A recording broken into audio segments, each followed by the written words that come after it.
दोस्तों, सुख दुख, जीवन मृत्यु, लाभ हानि, खुशी और गम, यह सभी जीवन के महत्वपूर्ण अंग हैं।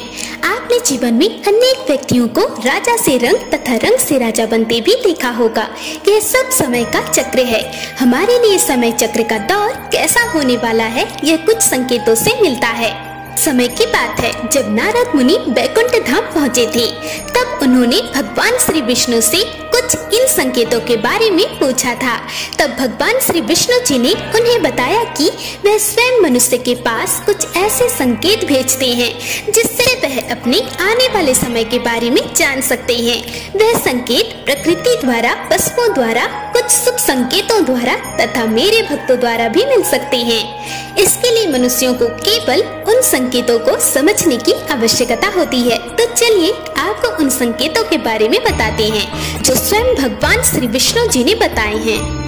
पहला, अगर अक्सर आपकी आंख ब्रह्म मुहूर्त अर्थात सुबह 4:24 से 5:12 के बीच खुले और आपको ईश्वर का स्मरण या ध्यान हो जाए, या आपको ऐसा प्रतीत हो कि जैसे आपको कोई किसी दिशा की तरफ ले जा रहा है, तो समझ जाइए कि आपके लिए कामयाबी के नए द्वार खुलने वाले हैं। आपको अपने जीवन की योग्य सार्थक राय मिलने वाली है, जिस पर ईश्वर स्वयं आपका समर्थन करेंगे। दूसरा, आपने अगर महसूस किया हो तो कई बार आपका मन बिना किसी कारण के ही प्रसन्नचित्त रहता है। आपका चेहरा खिला हुआ और मुस्कान से भरा रहता है। आप क्रोध से परे हो जाते हैं। यह संकेत आपको दर्शाती है कि आपके जीवन में खुशियाँ दस्तक देने वाली है, जिससे आप सदैव ही प्रफुल्लित रहेंगे। ऐसे समय में हम जिस चीज के बारे में सोचते भी नहीं हैं, उस चीज के बारे में हमें खुशखबरी मिल जाती है। ऐसे समय में हमारे मन के अंदर ईश्वर वास करते हैं, इसलिए बिना कारण ही प्रसन्न रहना भी शुभ माना जाता है। क्योंकि हम सब जानते हैं कि आज के टाइम में हर व्यक्ति तनाव, चिंता, परेशानी से घिरा हुआ है। ऐसे में आपका मन प्रसन्नचित्त व प्रफुल्लित महसूस करे तो यह निश्चित है कि शुभ समय का संकेत मिल रहा है। तीसरा, अगर आपके घर के द्वार पर गौ माता बार बार कुछ खाने को आ जाए, ऐसे में आपको गौ माता को खाने को कुछ न कुछ रोटी या चावल अवश्य खिलाना चाहिए। यह अति शुभ संकेत माना जाता है। चौथा, बंदर आपके घर से खाने की चीजें खुद उठाकर ले जाए, तो यह भी शुभ संकेत माना जाता है। पांचवा, पक्षी आपके आंगन में ही डेरा बनाए और चहकते रहे, तो आने वाला समय आपको बलवान बनाएगा, जिससे आप अपने जीवन में योग्य पदवी पर पहुंचने वाले हैं। छठवां, पूजा की थाली में फूल, माला या चंदन का गिरना भी अति शुभ संकेत माना जाता है।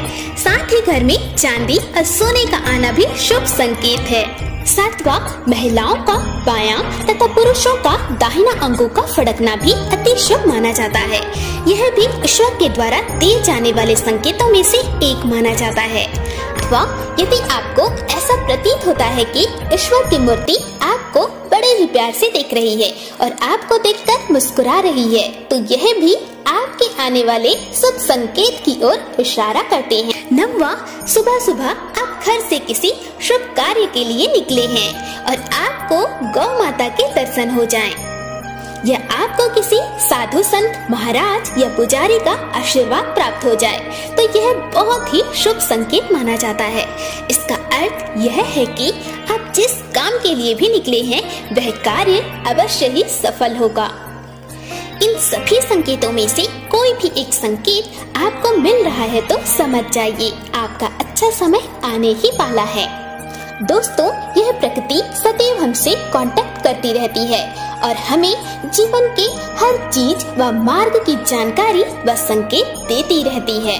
अर्थात यह प्रकृति या कहें कि ईश्वर सदैव हमारे साथ हैं और हमारे आने वाले बुरे या फिर अच्छे समय की जानकारी व संकेत हमें देते रहते हैं।